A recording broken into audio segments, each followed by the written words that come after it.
Okay, well, hello and good morning, everyone. Welcome. I'm Bill Silva. I'm Associate Executive Director at the Connecticut Association of Schools.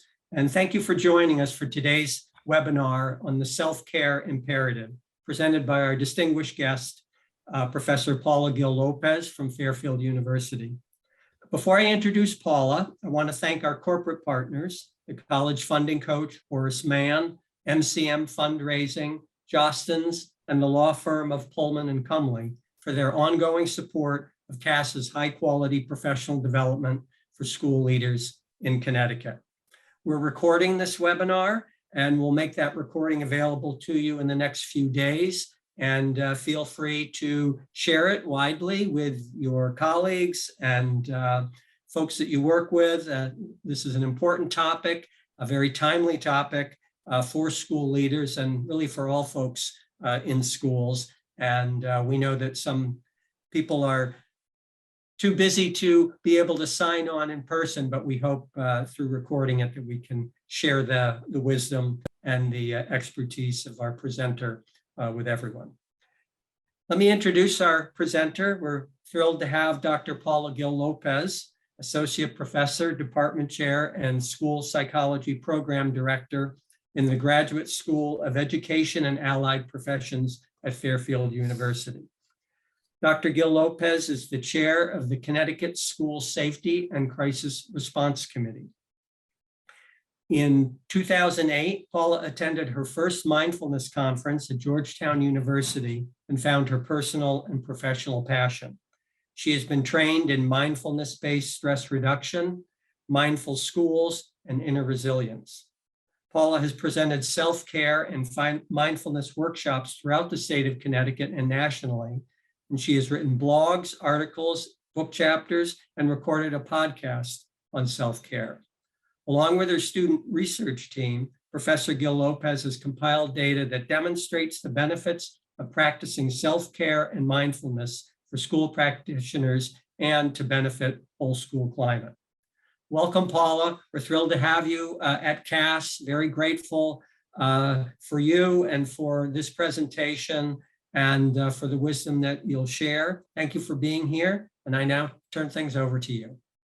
Okay, great. Thank you so much, Bill. Can you hear me? We can hear you fine. Yes. Okay, good. Perfect. Okay, thank you. And thank you for that introduction. I was very excited when Bill reached out to me to present to CAS membership because as he said, as he mentioned in my intro, I am asked to speak on self-care all the time by administrators, but when I get there, they leave. So, and again, my other hats, as Bill mentioned, I'm the chair of the School Safety and Crisis Response Committee for Connecticut, as well as the director of the School Psychology Program. So I have a lot of access to schools or across the country, across the state. And I have students placed from Greenwich to Granby to New London. And I'm hearing the same thing from everyone, from my committee members on the crisis team, from my students in the schools. Everyone is stressed, everyone is stretched. And that's why I was so happy to hear that this group would be administrators. And I was saying before the presentation that the downside of not being in person is that I'm not able to keep people on task and make sure that they're on task and doing what they're supposed to be doing. But those of you who are here, I am so happy that you're here, and you could not give yourself a better gift than to just sit back for the next 90 minutes and just really learn how to take better care of yourself. So, and with that, I'm going to get started. This is going to be an interactive presentation. Bill sent out a worksheet that you can take notes on. If you don't have that, it's fine if you just have some paper to take notes. The idea is really to be able to come away with some ideas that will help you to take better self-care. Okay, so the first thing we're going to do is I'd like you all to close your eyes or lower your gaze. So again, this is going to be really interactive. So hopefully this is what you signed up for. And I just want you to find your breath. Okay, so I just want you to close your eyes and find your breath, whether it's on the in-breath or the exhalation. Just find it. You don't have to alter it in any way. Okay, so just breathe for a couple of breaths. And now I want you to find one word, identify one word that describes how you're feeling in this moment. It could be a physical sensation, it could be an emotion. I just want you to find that word. Okay, I'll give you a few seconds.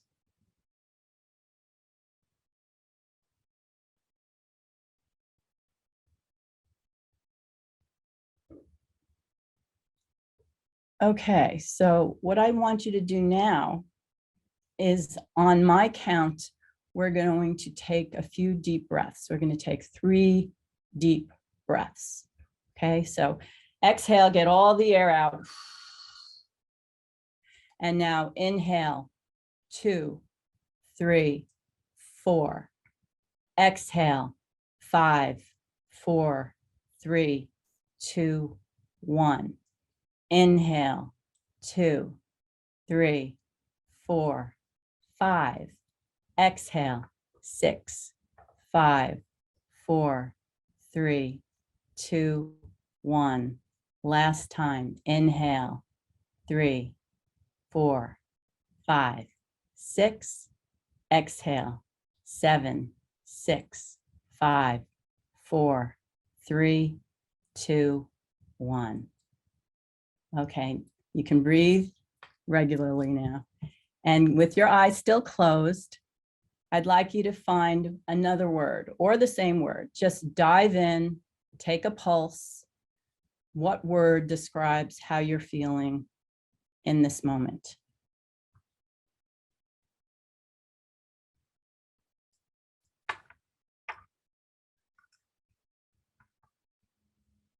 Okay.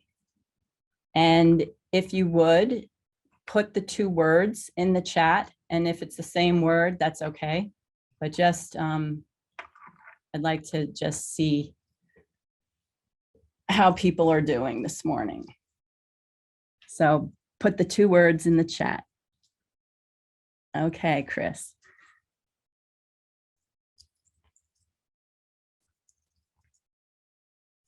Okay, okay. Thank you. All right.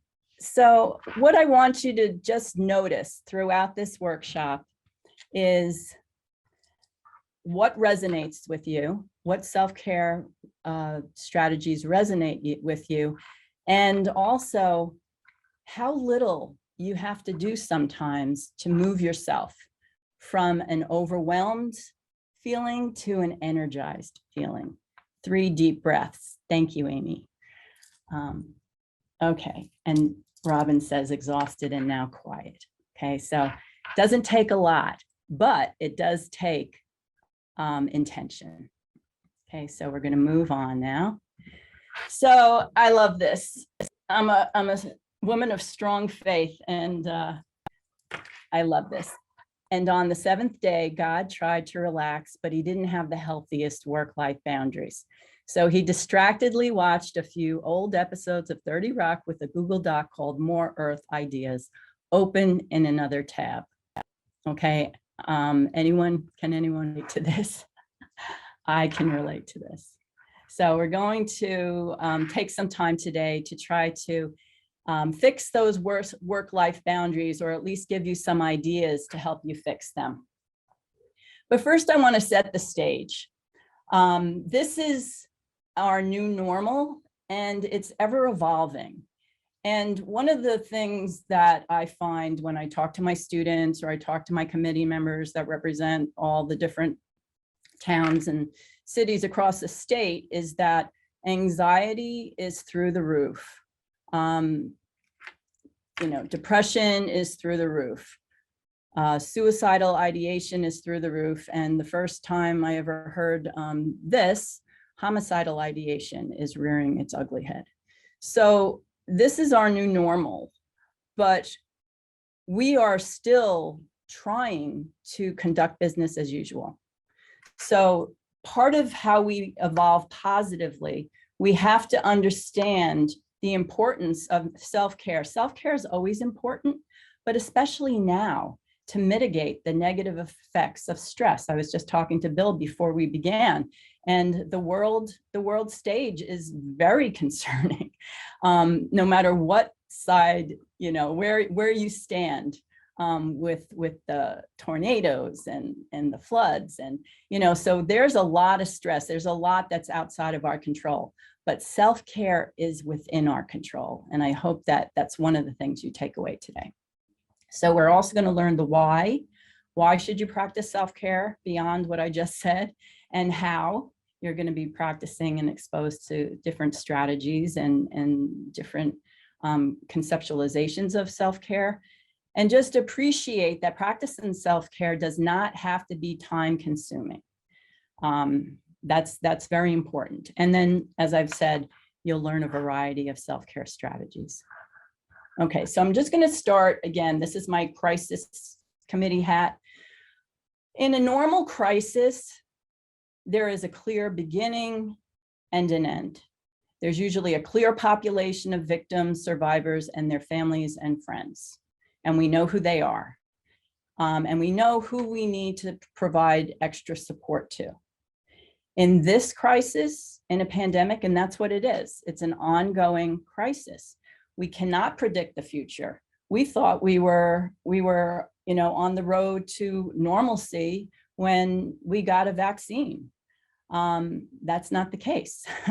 And we've got to get our boosters, and we've got to wear masks in certain places. We're all vulnerable. So there is no clear population. We're all first responders, even your fifth grader who's helping your first grader do their homework. All first responders, but we're also all victims. We're all experiencing loss of normalcy at the very least, and or grief.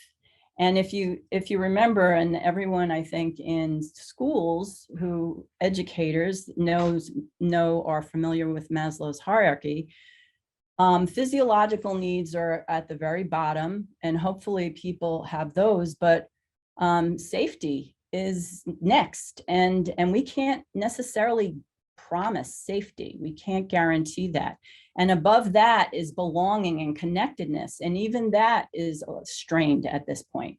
So just to set the stage, we're in unprecedented times, and unprecedented times called for unprecedented measures.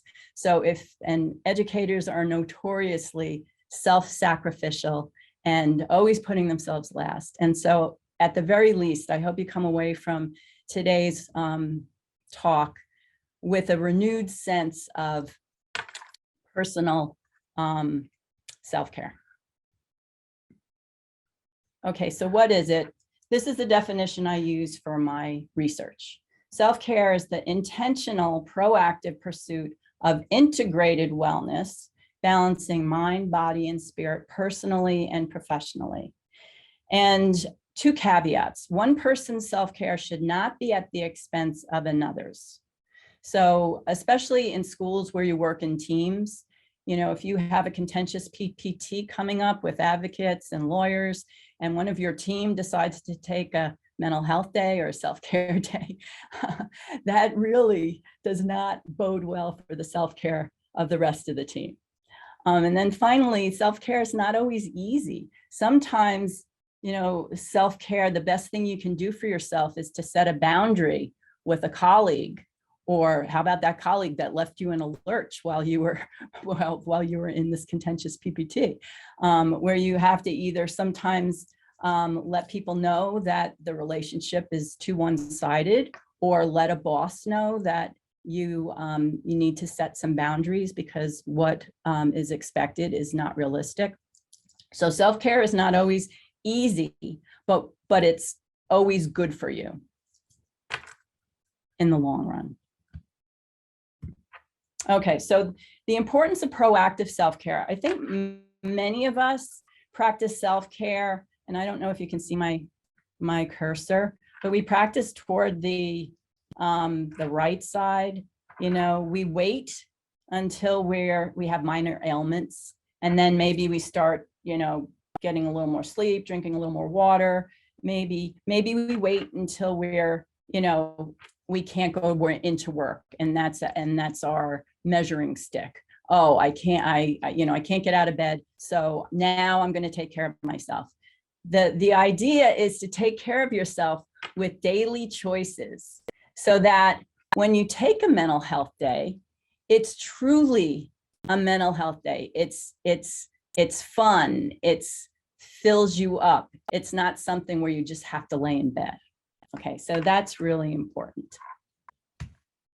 So why practice self-care? I have a three-pronged argument. The first is to practice ethically, and we'll talk about that in a minute. The second is to combat burnout, and that's just what I talked about. Don't wait until you're sick and tired to replenish your resources. You know, if you like your job, if you love kids, which is why people are in education, or even those of you who aren't in education, just to have good relationships, you have to address the stress of life. And then third, to provide a model of self-regulated presence.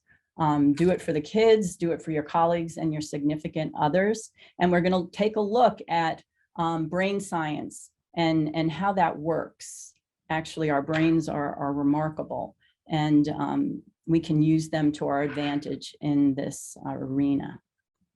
So the mandate of the ethical mandate of self-care has us practicing, because the universal principle across all disciplines, whether it's education or medicine or helping or business or you know, tech, any kind of discipline, the first and foremost ethical principle is do no harm. And so it's really important to be proactive in your self-care, so that you don't run the risk of doing harm, right? And I am going to, this is one of my favorite metaphors for self-care. You can't help anyone if you're on the ground gasping for breath because your oxygen mask is lost, trampled, or you know, you have no idea where it is. So put your oxygen mask on first. I just, a colleague and I just finished writing an article of 2 years of research, and it's called Your Oxygen Mask First. So I think this is an apropos graphic. Okay, so I'm just going to give you a little demonstration of why this is important. Okay, it's a silly little demonstration, but. Marcia, what happened? Peter hit me in the nose with a football. I can't go to the dance like this. Well, I'm sure it was an accident, sweetheart. An eye for an eye. That's what Dad always says. I never said that, honey. Shut up! Time to teach Peter a lesson. Marcia, eat a Snickers. Why? You get a little hostile when you're hungry. Better? Better. Marcia. Jan, this isn't about you. It never is. Okay, so yes, I'm sure if we were in person and you were able to raise your hand, many of you would raise your hand when I asked how many skip lunch or come in without breakfast. It's really important to put yourself first, and hanger is a real thing, right? So it's something as little as having breakfast or eating lunch where you prevent yourself from snapping at a colleague, or worse, a student. Okay, so ethically do no harm. Okay, another thing I mentioned before, how educators are notoriously self-sacrificial, and compassion fatigue is a real thing. And it's characterized by emotional and physical exhaustion, leading to a diminished ability to empathize or feel compassion for others. And Christina Masloch calls this burnout. This is part of her definition of burnout. And again, if we are pouring out all the time, we have nothing left, and we certainly don't have the best of us to give. Okay. So now I want to do a little brain science. These three parts of the brain are involved in self-care as well as stress. So we have the amygdala, and the amygdala is the part of our brain that is our emotional center. And it's part of the early brain, the reptilian brain, and it kept us alive and surviving as human beings for tens of thousands of years. That's where our fight, flight, or freeze is. And so when our bodies are stressed, emotionally, physically, if we sense some strong emotional trigger, the amygdala signals the hypothalamus, and it starts pouring cortisol, adrenaline into our system. That's an automatic reaction. Okay. The prefrontal cortex is, among other things, it conducts fear modulation, responsible decision making. So our prefrontal cortex is a more evolved part of our brain, and it helps us to decide whether or not we need to fight, flee, or just lay down. And what I asked you to do in that exercise in the very beginning was emulating a study that was a seminal study that looked at stress and looked at the prefrontal cortex's role in mediating that stress. And in this study, the participants were exposed, they were hooked up to this functional magnetic resonance imaging, which takes pictures of the brain and scans the light activity that's going on in the brain. And these participants were exposed to a strong emotional trigger. And as soon as that happened, the amygdala lit up, right? But then, as I did with you, they were instructed to find a word that described how they were feeling in the moment. And that caused the prefrontal cortex to light up. And because the prefrontal cortex is our thinking part of the brain. And when that happened, the amygdala shut down. And that's in part, probably why some of you were able to shift from being frazzled or being stressed to being more at peace or more energized, that kind of thing. But so the amygdala can be turned off or deactivated by bringing the prefrontal cortex online. And that's going to be important when we talk about some of the self-care strategies that we're going to bring up. And the hippocampus here, I just want to say, as an added incentive, the hippocampus is where our brains store our information, our memories. That's where those are stored and also retrieved. One researcher described chronic stress as the amygdala that just doesn't shut down. It pours the stress hormones, cortisol, into the system on a continual basis. And what happens is the hippocampus, this researcher described the hippocampus as if being bathed in an acid wash.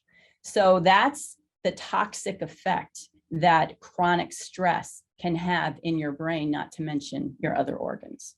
Okay, so I just wanted to say, so the prefrontal cortex, that's our friend, and that is our stress mediator. The prefrontal cortex can say, are we really in danger? Because the amygdala is going off. It could go off because we're surprised. It could go off because we're excited.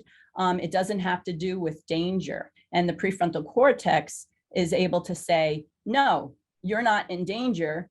You're surprised because you're being thrown a 50th surprise birthday party.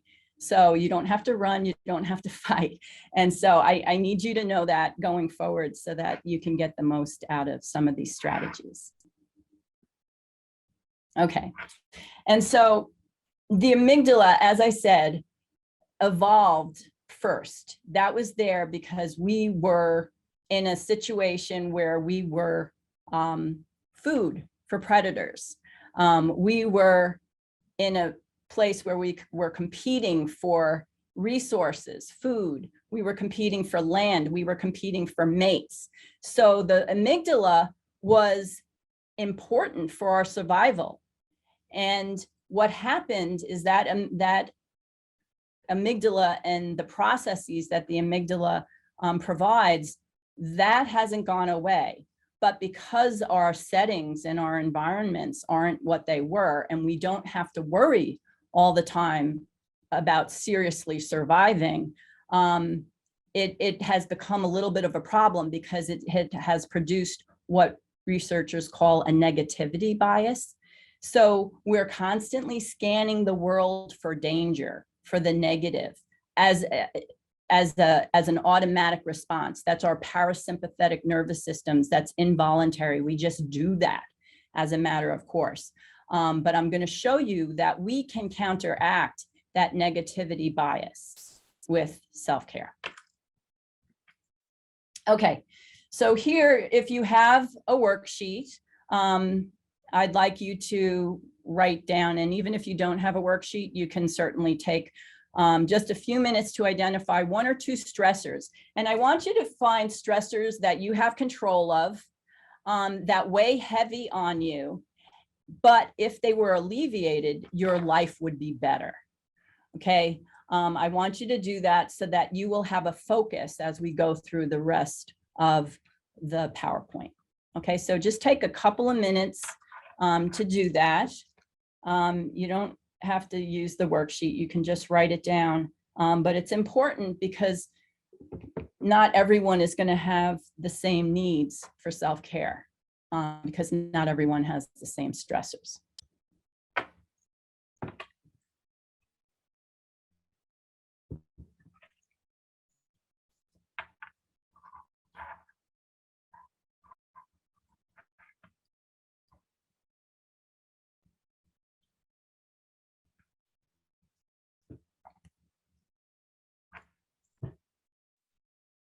And if you have your stressor, you can put it in the chat.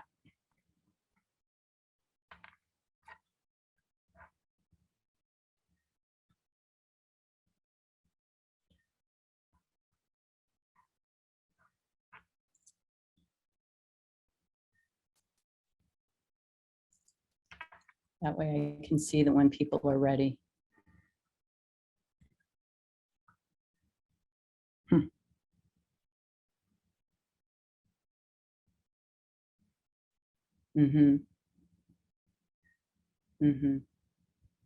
Okay, remember, try to pick something. It's okay if you write something that you're not in control of, but try to have at least one stressor that you are in control of, where you can focus your attention.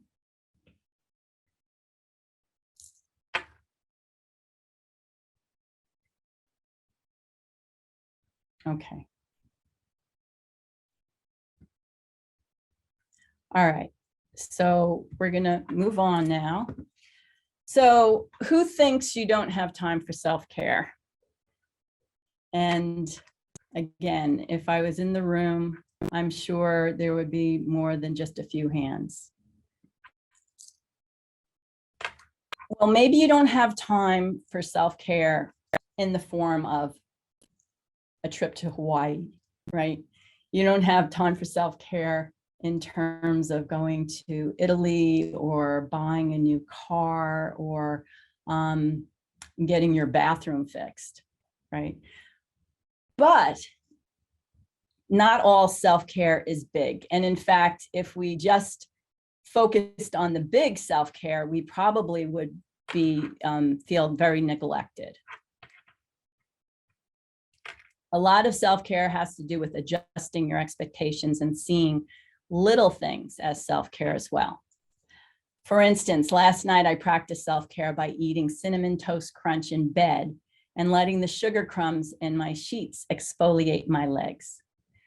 Okay, so not a trip to Hawaii, but something that I probably wanted to do anyway, and I can celebrate because it was done for me by my Cinnamon Toast Crunch in bed. Okay, so adjusting your expectations as to what is self-care, and being able to practice it multiple times a day, either by setting aside time or just doing things in a different way, things that you have to do anyway. That's what we're going to talk about now. Self-care is a mindset. Right, so here we have the proverbial glass half full and glass half empty. It's a choice to see the glass as half full or half empty. As I mentioned before, because of the negativity bias that we all experience, many of us will see the glass as half empty, and then we'll bemoan the fact that the glass has been sitting out all night and it tastes a little stale, and maybe I'll get sick from it and my stomach doesn't feel good, and then we're down the ruminating rabbit hole. When we could also just as easily see the glass as half full. And again, I'm going to show you that how we can counteract that negativity bias. Okay, so now I'd like you to just take a couple of minutes to review the self-care wheel. So we're going to get a baseline and see what you already do. Remember, I said self-care defined is intentional, that means doing it on purpose, proactive, doing it before you need it, integrated. So you want to have a self-care plan that addresses all aspects of your person, right? So what I'd like you to do is just check and if you don't have this, then you're not really going to be able to do it, but maybe you can just write down self-care strategies that you do maybe monthly, and then also some that you do 3 to 4 times a week. Right, so this is just for you to get an idea of where maybe you need to shore up your self-care. Say maybe some of you are workoutaholics. I know at least one person on this call who is, but maybe you don't do as much for your emotional self-care. So just take a few minutes so that, again, you're going to have your stressor that's going to be in the forefront when you're creating your self-care plan, as well as areas where maybe you have some gaps in your self-care that you do already. Okay, so just take a couple minutes, actually just a minute.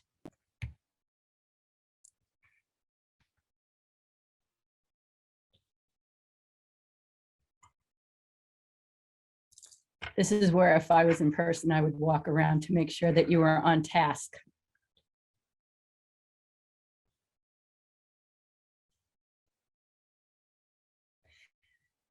Okay, so again, just, you may not be done, but just be aware that there are different kinds of self-care that address different aspects. And I think from my research, what I found is that people are pretty good. They know the physical areas, they know the professional areas, and they know emotionally. What they don't do as much as in the psychological, the spiritual, or the personal realms. Okay, so keep that in mind. And again, one size does not fit all with self-care, and that's why it's really important to be reflective and to be customizing your self-care plan, so that it's something that addresses your stressors, it addresses gaps in your self-care, and it's realistic for you to be able to commit to doing. Okay, so this is in the packet. Again, if you don't have it, you don't necessarily need to have it. You can just jot down. This was a self-care plan that I made, gosh, back in 2017. And it has, the point is that it's got something in every box. Okay, so that shows the integrated approach, mind, body, and spirit, personal and professional. So I ask you to write down, and it doesn't have to be big things like eat a piece of dark chocolate 1 time a day. That's not a big thing, but do I look forward to that? Yes, I do. So there are little things that you can do that can boost and lift and mediate and ameliorate some of those stressors that you wrote down. Okay, so these are 3 types of self-care practices. And again, they go back to the brain. It's about the brain with self-care, at least the way I conceptualize self-care, it's about the brain. And the first type is temporary self-care practices. And these are the types that I think most people think about. You practice it and it relieves stress during the activity by releasing feel-good hormones and neurotransmitters. But then after the practice ends, so does the hormones, so does the feel-good, the feelings that are alleviating the stress in the moment. Okay, so that's like going to the gym. That's like going out to dinner with a friend. That's like, for those of you who may be like me, doing retail therapy. It feels good in the moment, and the oxytocin and the endorphins are released and you feel really good. And then after the activity ends, you go back to baseline. Okay, so that's temporary self-care. The second type is enduring. The last 2, the second and third types, are enduring self-care. And those are practices that can develop a non-judgmental awareness that strengthens certain neurological functions such as focused attention and self-regulation. And enduring self-care strategies have a mindfulness component to them. And the mindfulness component creates a change, a physiological, structural change in the brain in that area, the prefrontal cortex that we talked about, that is our responsible decision-making, our fear modulation, our intuition is in the prefrontal cortex. So that has been found to be larger in mass in regular meditators, like 30-year plus Buddhist monks have a larger prefrontal cortex. But also, Bill mentioned that I am an MBSR trained mindfulness person. And that's an 8-week training. And there's also research that says after only 8 weeks, increases in the prefrontal cortex have been found in participants of a mindfulness-based stress reduction program. So it doesn't take a lot, thanks to neuroplasticity and God, who made our brains the way they are. We're able to mold. We're not relegated to some of our ingrained or inbred, like I have ADHD, but because of neuroplasticity, I have been able to work through and develop my executive functioning skills beyond what they were because of that neuroplasticity. So we are able to shape our brains. And in doing so, this leads to the second or the third self-care strategy, enduring self-care strategy, which can rewire the brain for positivity.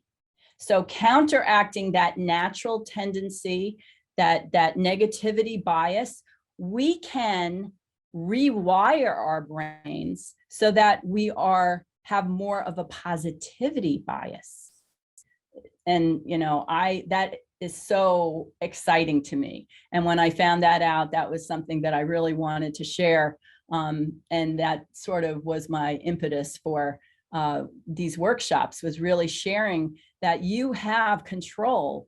Again, you have control of whether or not you see the glass as half empty or half full. you can go through life with more of a glass half full. I like to say looking through half full glasses, instead of half empty glasses. So the second two, the enduring self-care strategies, again, they have a mindfulness component, and that mindfulness component helps you to have an ongoing permanent effect in your brain. It's like going to the gym and you're lifting, you're doing bicep curls, right?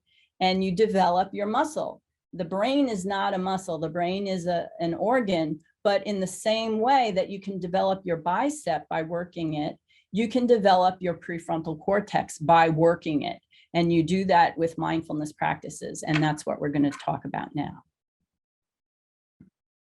Okay, so one size does not fit all. These are all evidence-based practices. My workshops that I did to collect my data were 2 3-hour workshops, and we have 90 minutes today, so we're obviously not going to go through all of these, but we are going to start with mindfulness. Okay, so mindfulness is the awareness that emerges through paying attention on purpose in the present moment and non-judgmentally to the unfolding of experiences moment by moment. And that's John Kabat-Zinn, who said that in his Full Catastrophe Living. And then his follow-up, which was Wherever You Go, There You Are. And he is the author of the MBSR, mindfulness-based stress reduction. And he is really responsible for a lot of the research that has legitimized and brought mindfulness into the mainstream. So put in the chat if you are a mindfulness practitioner.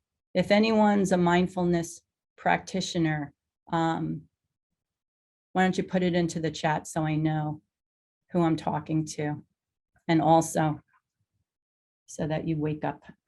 Okay, so I want to talk about now the differences between the enduring self-care strategies. Okay, so there are two. You saw the two that I talked about. One was pure mindfulness, right? So in the top picture here, we have the negativity bias, right? The negativity bias, which is what we have evolved in order to survive for as many years as we have as human beings. But we don't need to be as negative. We don't need to scan the world for the negative like we used to. So how do we get that middle picture? How do we get to sit so that where the negative and the positive don't really affect us? So I'm going to read this. It's a Buddhist poem about Sai and the horse, and it really explains this picture and the enduring strategies, the differences. Because at the bottom we have here living in the positive, right? So the positive heavily outweighs the negative, and that's where we begin to develop that positivity bias. So Sai and the horse. In ancient China lived an old farmer named Sai. He woke one morning and looked at his stable only to find that his horse had disappeared. He looked everywhere but couldn't find it. His neighbors came by that afternoon to express their sadness at his apparent misfortune and bad luck. Sai took it in stride. Bad luck, good luck, whoever knows, he asked them. A few days later, his horse returned, this time with a mare. His neighbors congratulated him. Sai, they exclaimed, congratulations on your luck. You have 2 horses now. Bad luck, good luck, whoever knows, he responded. A few weeks later, he awoke to the sound of his son crying outside. He ran out to find his son crying and holding his broken leg. He had just been thrown by the mare. His son lay in bed for weeks, and the neighbors again came by and clicked their tongues. What bad luck, they exclaimed. Bad luck, good luck, whoever knows, said Sai. The next day, the army came through town to take every young man to war, and the neighbors exclaimed again about the luck that Sai's son wasn't drafted for the war. So what do you think Sai said? Bad luck, good luck, whoever knows. Okay, so what this illustrates is the middle picture, right? We have psi in the middle and bad luck on the left with the negative and good luck on the right with the positive, but he's sitting in the middle, non-judgmentally taking it all in.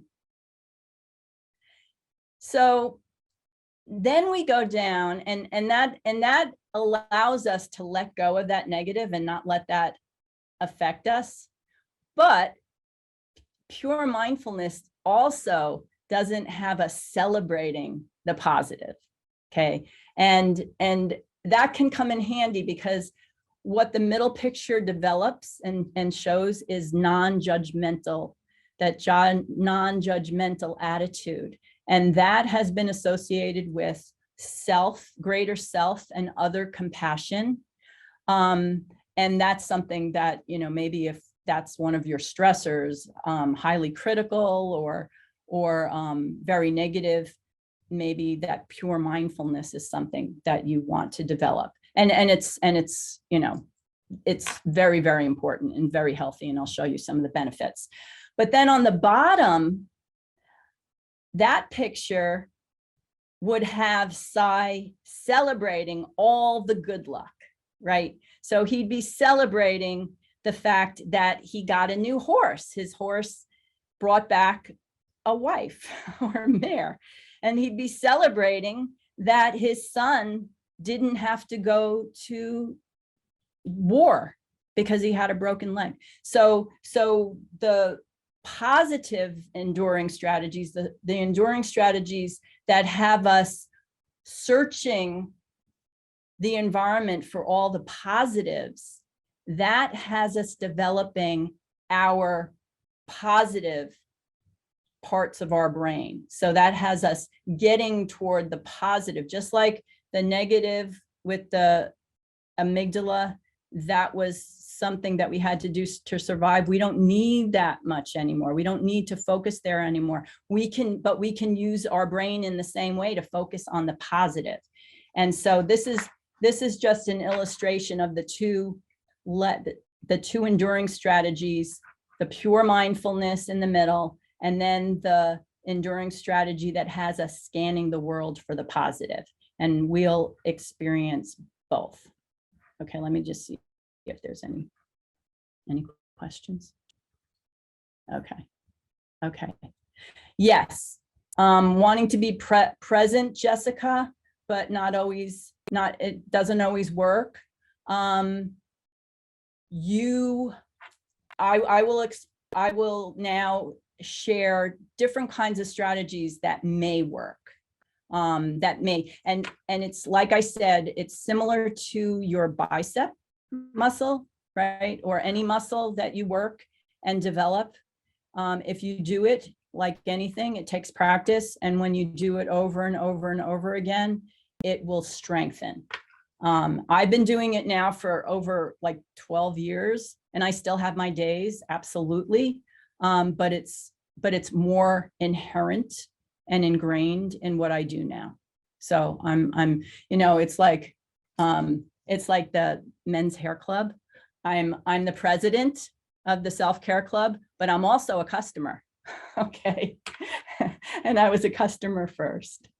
So these are the research benefits of mindfulness. And I don't know anyone who couldn't use at least, you know, all of these. I'm not going to read them off, but more and more, because of that functional magnetic resonance imaging technology that we've only had for about 8 years, we've been able to find so many more benefits than we had anecdotally when it was just more of a religious practice. It's very mainstream now. You have athletes, you know, Steph Curry, LeBron James, you have Oprah, celebrities, Emma Watson, you have people practicing mindfulness because it improves their peak performance, you know, and we know that because we have the research now. Okay, so again, this is one of the benefits. As I was saying before, this is how the amygdala works. we have the strong emotional trigger on the left, and I have to thank my daughter for this graphic because she's amazing. So we have the strong emotional trigger on the left. It could be fear, it could be danger, it could be excitement, it could be anger, right? What mindfulness does is it develops our muscle, or our prefrontal cortex muscle, and it gives us 4 to 8 seconds to decide whether or not it's a real threat. So if we go back to my example of the 50th surprise birthday party, that wasn't a real threat, but there would be some people, and I've seen YouTube videos of this, where they run out of the room because they're afraid, but the strong emotional trigger is not always a threat. And when we practice mindfulness, and this is in the research, we gain 4 to 6 seconds where we can decide, we can choose whether we need to fight, flight, or lay down and curl up in a ball, versus, that's our reaction, that's automatic, versus choose to ride it out, stay at baseline, and not go up and maybe explode at somebody or get angry or make a fool, be humiliated, keeping the prefrontal cortex engaged, not letting the amygdala hijack you, and ride it out and be able to stay at baseline. And so, if you can put in the chat a time where you didn't have that 4 to 8 seconds and you ended up blowing up the emotional volcano, lava everywhere, spewing out, and had to come back down and say, I'm sorry. I know I've had times like that. If you can just, put 1 or 2 words about a time when that happened, or say, yes, I have had times like that. This is what mindfulness does. It develops that ability to choose. And in the same way, you can choose to see the full glass or the negative glass, or the empty glass. Okay, so there are a lot of benefits there. And this is what it looks like in real life. Okay, so the other thing that's super, super important is for people working with kids or working with adults, but especially kids, because kids' prefrontal cortex, and that's the responsible decision-making part of the brain, their prefrontal cortex is not developed. It's not developed fully until sometimes age 25. And so it's designed to be incomplete. And I'm going to just play this. This is a mindful schools video, and I have been trained in mindful schools. And I'm going to play this little video because it's really, he talks about, this is Chris, he talks about the real heart of mindfulness and why we want to do it as educators. It's only a few minutes. From the perspective of mindfulness interventions, most of you who have any exposure to mindfulness know that there's this idea out there that you have to practice in order to teach.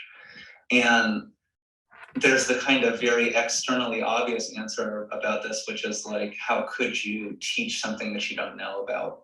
And that's often on a training level, the way this question gets addressed is well, you have to do it, and then you'll be able to represent it with integrity. That's definitely true, but I want to suggest a whole nother way that practice directly informs the act of teaching. And to do that, I want to just do a little bit of basic science first, maybe 2 or 3 basic scientific concepts. The first of these is just, it's around us as mammals and how our actual nervous system develops over time. How are we meant to kind of grow and develop in the world?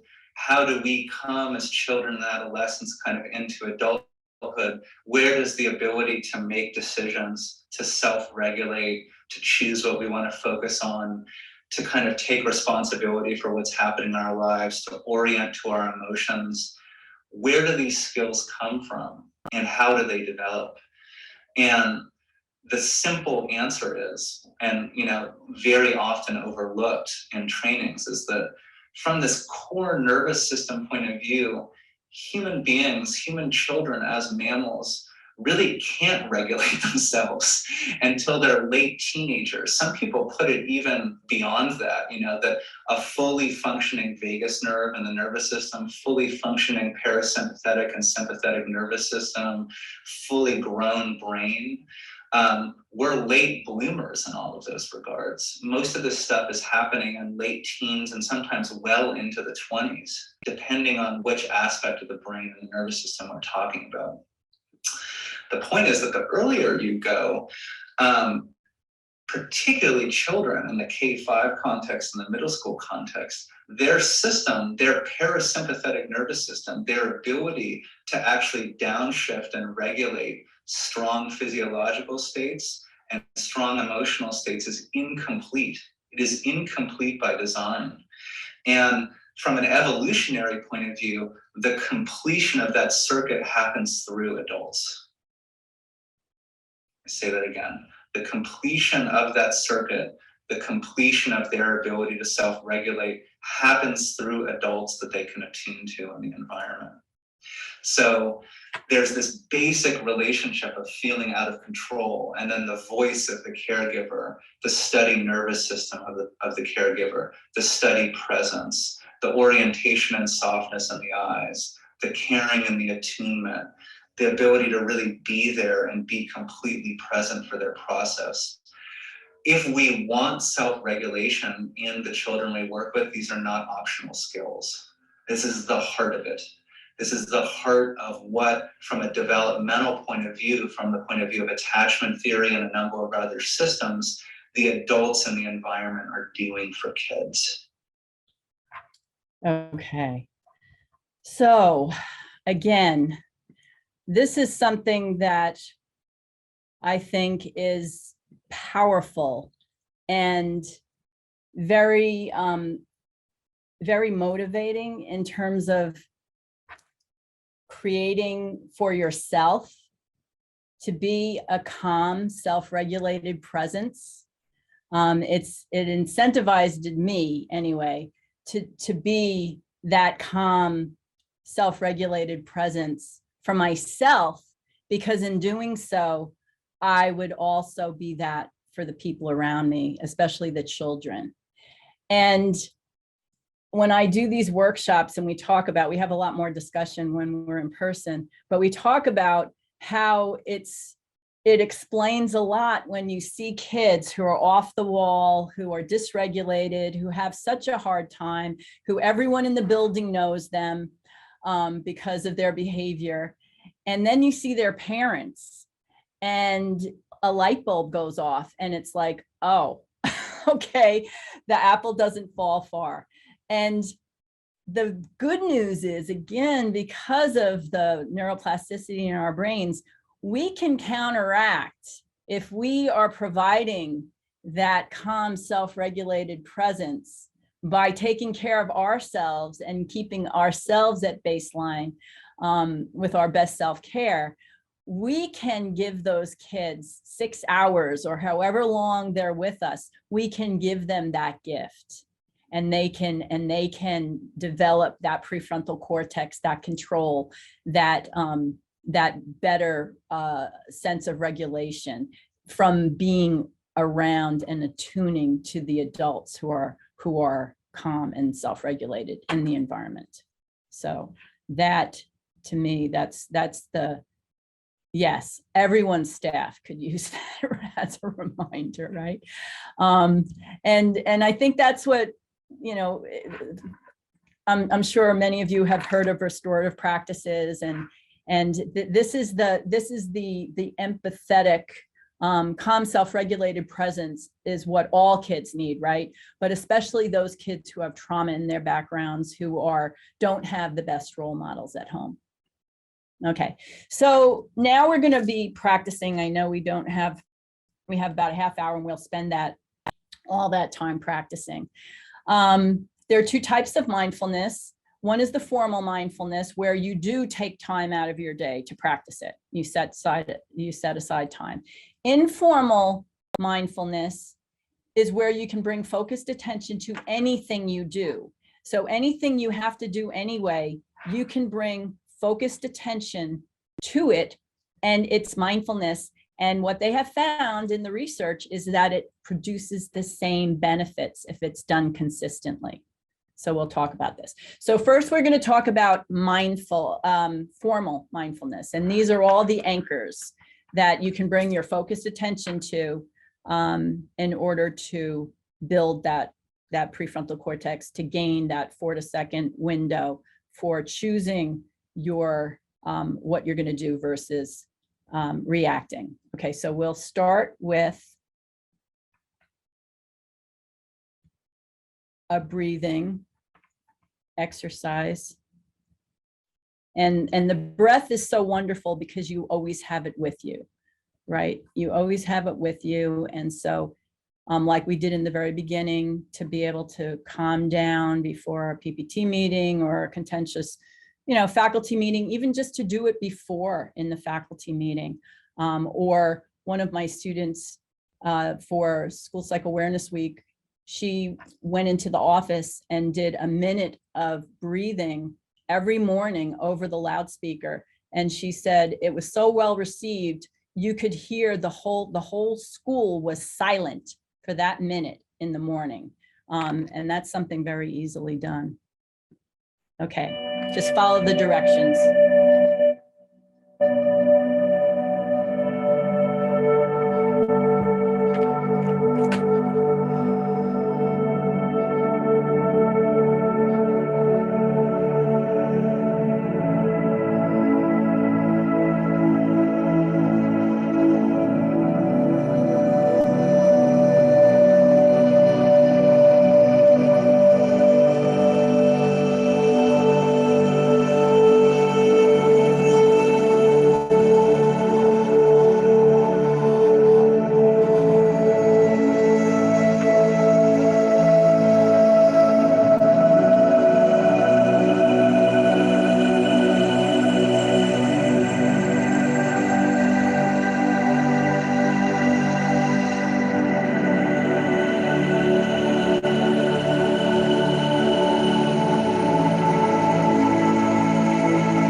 Okay, so that's the breath.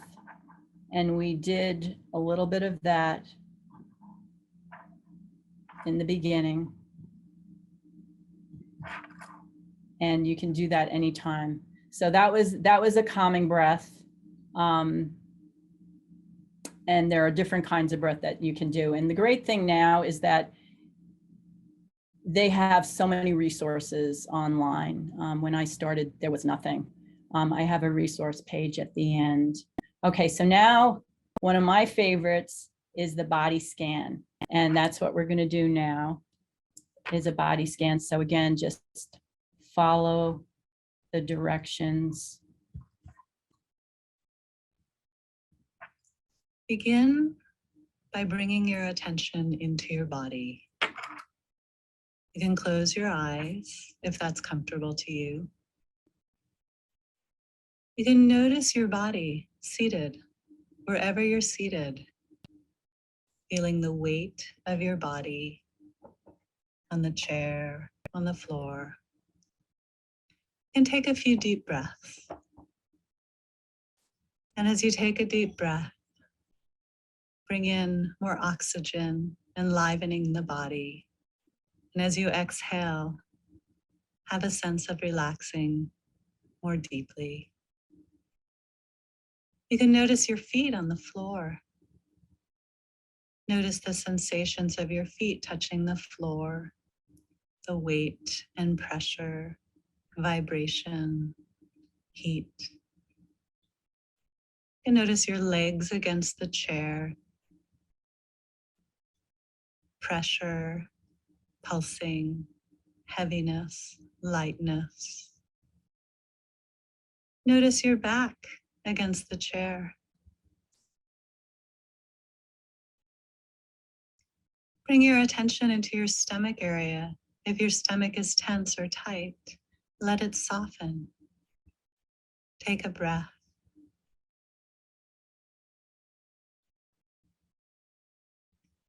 Notice your hands. Are your hands tense or tight? See if you can allow them to soften.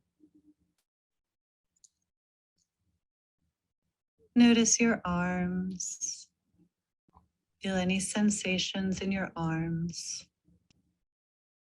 Let your shoulders be soft. Notice your neck and throat. Let them be soft. Relax. Soften your jaw.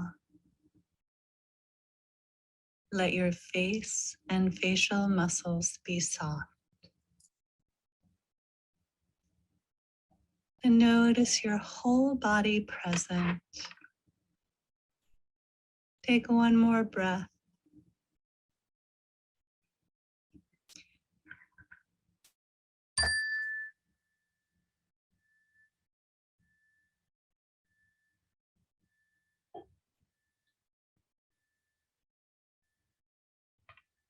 Okay. So we did mindfulness, formal mindfulness with the breath, and now mindful body awareness with the body scan. And those were our anchors, bringing the full focused attention to those. Now we're going to do mindful gratitude, which is also a formal practice because you have to set aside time to do it. But I really want you to try to immerse yourself. I'm going to play a video for you, and I want you just to really try to immerse yourself and experience the video. Just absorb it into your body and really kind of let it read you, and just feel it to the fullest that you possibly can.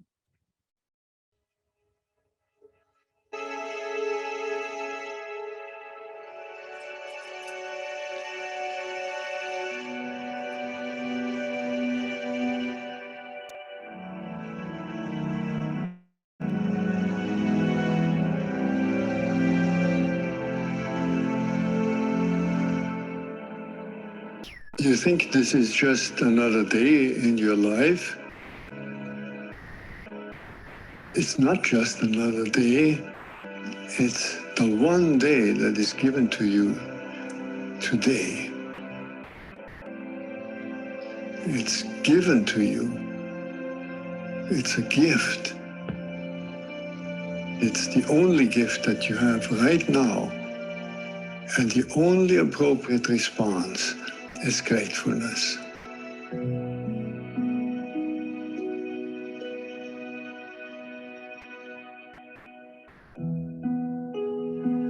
If you do nothing else but to cultivate that response to the great gift that this unique day is, if you learn to respond as if it were the first day in your life and the very last day, then you will have spent this day very well.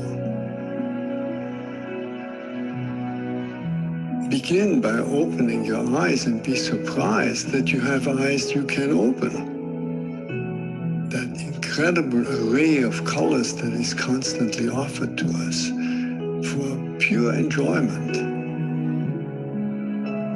Look at the sky. We so rarely look at the sky. We so rarely note how different it is from moment to moment with clouds coming and going. We just think of the weather, and even of the weather we don't think of all the many nuances of weather. We just think of good weather and bad weather. This day, right now, it's unique weather. Maybe a kind that will never exactly in that form come again. The formation of clouds in the sky will never be the same that is right now. Open your eyes, look at that. Look at the faces of people whom you meet. Each one has an incredible story behind their face. A story that you could never fully fathom. Not only their own story, but the story of their ancestors. We all go back so far. And in this present moment, on this day, all the people you meet, all that life from generations and from so many places all over the world flows together and meets you here like a life-giving water if you only open your heart and drink.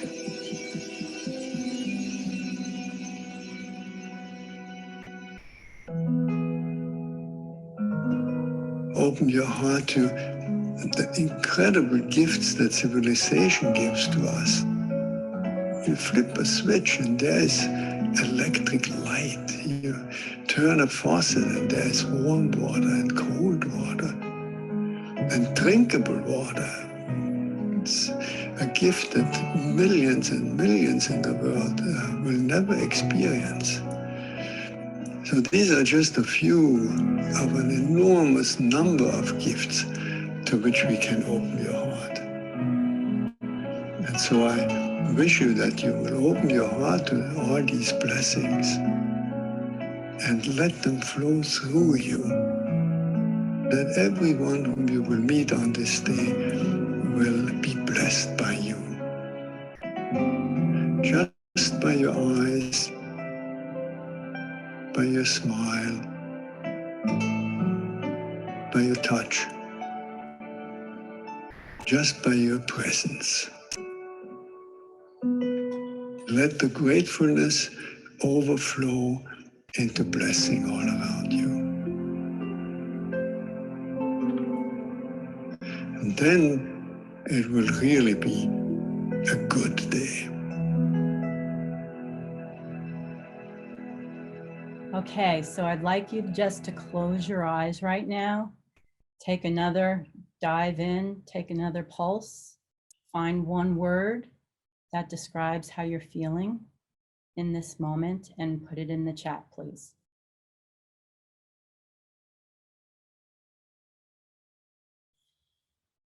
Okay, so mindful gratitude is the third kind of self-care.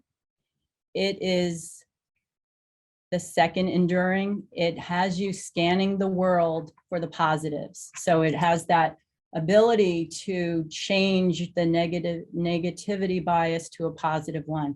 And these are all the research outcomes. So I'll make this PowerPoint available to Bill. And if you're interested, you can reach out. But if you think back to your stressors, see if any of these research outcomes address those stressors. And these are different ways you can practice gratitude. Okay, it is very positive. It's a formal. You have to take time out of your day, but it's very, very worth it, as illustrated by the benefits. Okay, so now we're going to look at a few informal. Whatever you're doing, you can bring focused attention to it in the moment, and it gives you mindfulness benefits if you do it consistently. So this is informal mindfulness. This is my neighbor's laundry that she has out there. And if she brought her full focused attention to her laundry, if she was smelling it, as she was touching it, as she was hanging it out on the line, if she was feeling the sun on her back, she was practicing mindfulness.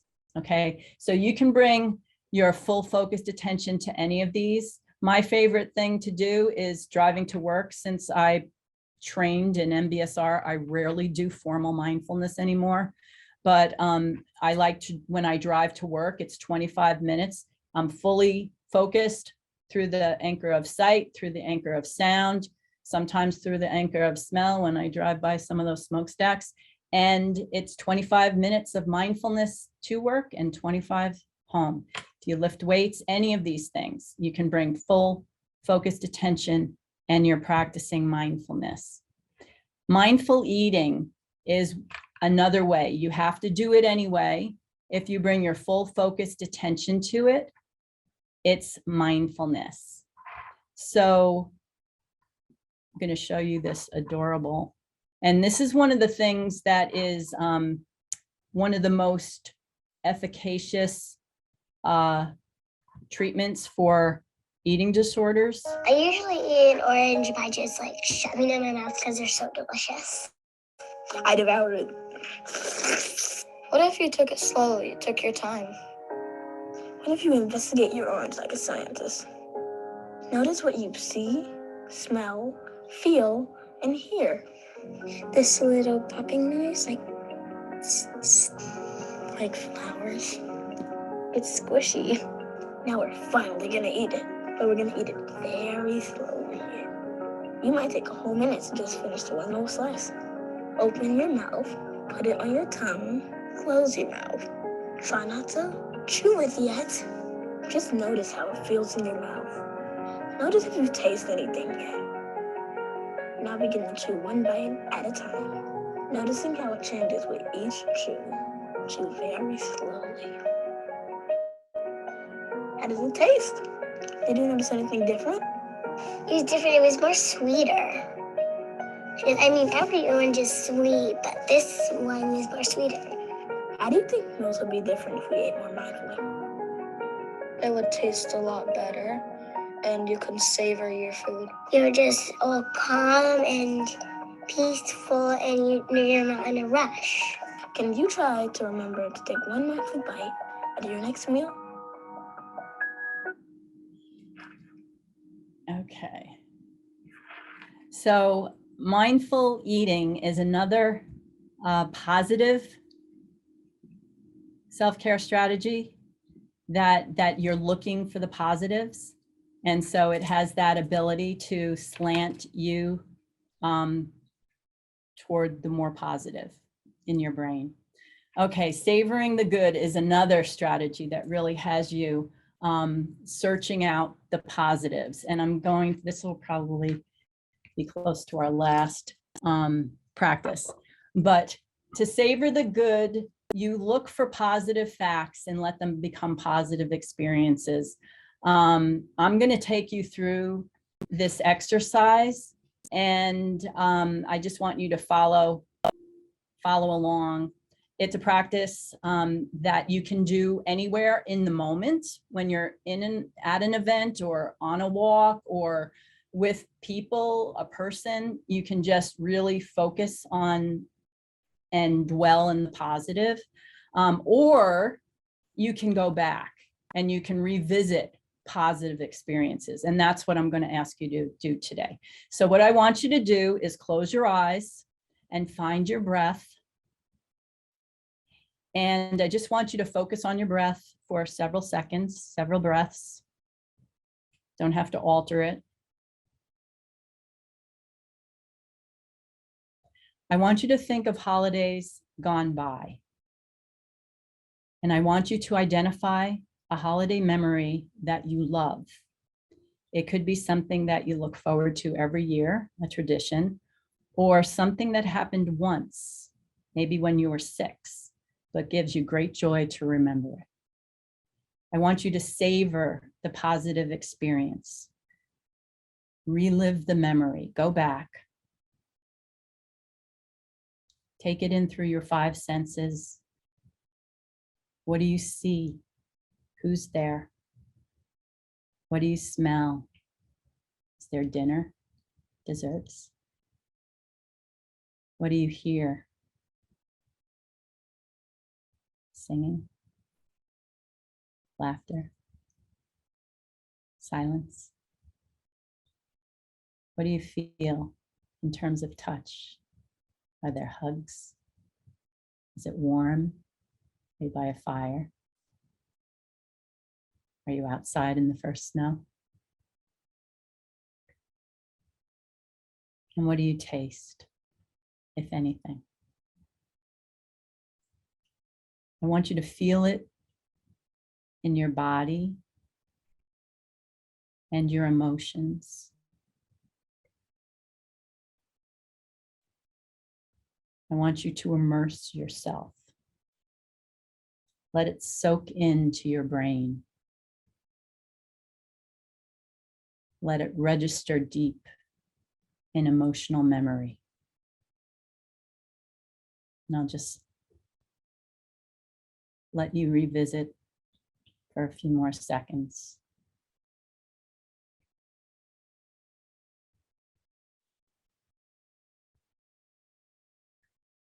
Okay, and I want you to find a word that describes how you feel in this moment, having revisited that wonderful memory, and put it in the chat, please. And I encourage you to engage in this practice during the holidays, because again, it has you scanning the world, your environment for the positives and absorbing them. And every time you do that, you see this quote at the bottom, whatever we repeatedly sense and feel and want and think is slowly but surely sculpting our neural structure. And that's from Rick Hansen, who has a wonderful book, Rewiring Happiness.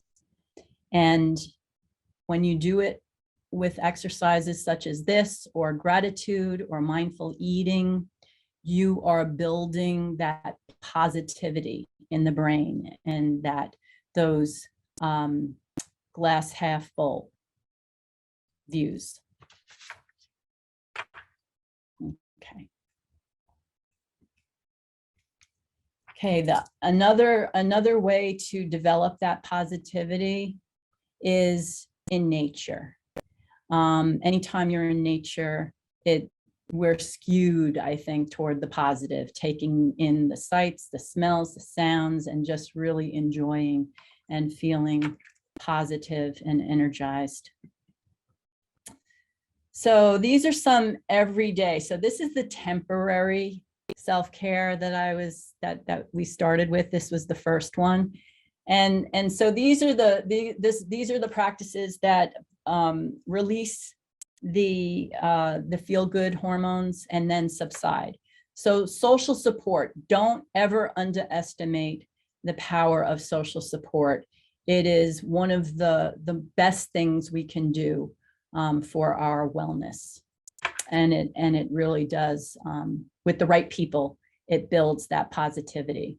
Reducing perceptions of busyness by being awe-inspired. Creating flow without multitasking, enacting anti-busyness rituals, which self-care, daily self-care habits, and you have a on your worksheet, it has how to do that. And I just want to share my self-care habit. When I come into my office, after I put down my backpack, which is the trigger, I turn on my essential oil diffuser, which I have going right now, and I turn on my Pandora radio, jazz in the background, and then it really makes a difference. I associate that with just decompressing and getting to baseline and centered. And you can do that too. And if you do that to address your stressor that you wrote down, the one that you have control over, it becomes an automatic behavior, and it's housed in the basal ganglia. You don't even have to think of it. It happens automatically. The minimum effective dose, for those of you who are not really people who like to exercise a lot, doing something is better than doing nothing. And for me, I do yoga with Adriene. I love yoga with Adriene. And I want to show you real quick. I'm not going to play a video, but I do want to show you her website, because you can find whatever amount of time you have, you can do something. Here you have 11 minutes and 33 seconds, 16, 27. You know, you can do this with anything. You could go for a walk. I just choose, I love yoga. 10 minutes, 38 seconds, core 12 minutes, 20. So doing something is better than doing nothing. I never get to do the 39-minute one. But these are the ones that come up because these are the ones, this is the time that I usually put into it. So it could be anything. Like I said, it doesn't have to be yoga with Adrienne. It could be a walk. It could be, you know, lifting some weights in your basement. Just doing something, if that's something that you neglect. All right. All the benefits of yoga. I saw, and I'm gonna finish in a minute. I saw a few of you. My boundaries were one of my biggest stressors, and I started really leaning into creating a plan for my boundaries, and to say a strategic no in order to create a space for an intentional yes. And so what I do now is, if I'm asked to do something, even these workshops or something else, join a committee, I have a list of priorities, and I'll ask somebody to hold off, and I'll get back to them, and I'll check how that ask fits with my priorities. And if it does, I will say yes. And if it doesn't, I will say no. So boundaries, especially for educators, those of us who are loath to say no, are so important. And I love this from Brené Brown. Compassionate people ask for what they need. They say no when they need to, and when they say yes, they mean it. They're compassionate because their boundaries keep them out of resentment. And this is so important. If you need a reason to be more boundaried, it's so that you are not resenting the people that are asking you to do things. Always have something to look forward to. This is one of the positives. This will help you develop that positivity bias. And then know what brings you joy and keep that around you. I have wind chimes all over the house because I just love them. And like I said, I have my Pandora radio, old jazz playing, whatever brings you joy, you can set it in the background, and then it doesn't take any time. You just leave it there and let it be, and enjoy it every so often, bringing your focused attention to it, and you can benefit by it. Okay, I know we're out of time. Wellness is a mindset, a choice, and effective self-care requires recognition that it's important, that you need to do it, intention to commit to doing it, self-awareness, which mindfulness helps with, to check in, to see what you need, like I need a drink of water right now, and experiencing the practices fully with all of your senses, and searching the world for positivity so that you can live there, you can dwell in the positive. And this is the self-care triangle for those of you in schools. This is what I do. These are my self-care practices. Every day down here, tier 1, tier 2, weekly, and then tier 3, what I dream about. And here are the resources. So I thank you. Again, I can make these available to you. I thank you so much for respecting yourself and giving yourself the gift of at least hearing about self-care. And I pray that you can take something away that will change the way you live in this world to be more positive. Paula, thank you so much. Just a terrific presentation, so necessary. Just the strategies and the advice and the way you presented it, and the passion in the presentation, but also your sincerity really comes through, and appreciate it so very much. And I know our listeners do as well. So thank you for being here with us today. I also want to thank once again CAS's corporate partners, the College Funding Coach, Horace Mann, MCM Fundraising, Jostens and Pullman and Cumley for their support. I want to thank everyone in our audience for being here. As I mentioned, we will have a recording of today's webinar available. We'll include the PowerPoint. You'll receive notification of that soon. And let me remind you of a few future CAS programs coming up in the new year. On January 20th, the third session in our CAS Education Equity Summit series will feature a variety of prominent speakers and presentations on the topic of diversity, equity, and inclusion from different perspectives. And then on January 25th, we're proud to host our popular legal duo, Tom Money and Natalia Sierra Milan from the law firm of Shipman and Goodwin, who will present a legal webinar on employee discipline. And registrations for both of these programs are now open. So please see our weekly news blast, which will be coming out later today. Visit our webpage at CAS-CIAC.org for information on all CAS events and activities.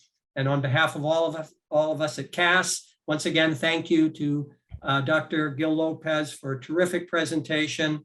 I wish everyone well, a mindful and relaxed end to your day and end to your week, and happy holidays as well. So thank you, everyone. Bye-bye. Bye. Thank you.